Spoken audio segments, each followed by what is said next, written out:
Okay, this video is for you guys who had to order the spare cable, or the adapter cable, for your Cartridgegenius. It just shows you how to install it. It's just a little bit different. So we're going to take off from the previous video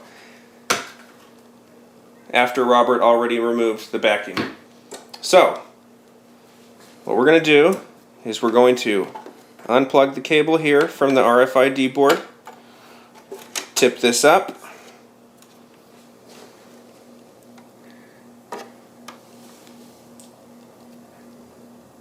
and we're going to unplug this cable here. And there's your slot. We're just going to plug our new cable in.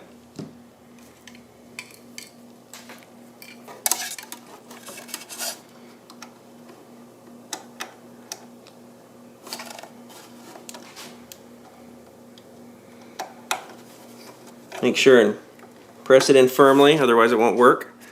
I'm going to route this cable on this side of the cartridge well. I'm just going to tip it back down. I am going to run it through the vent in the back instead of the cartridge well as the previous video showed.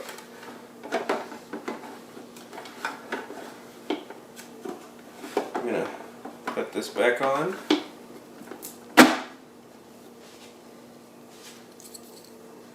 Plug in the Cartridgegenius, and you can stick it anywhere up here you want. You have quite a bit more cable to move around with. And that's it.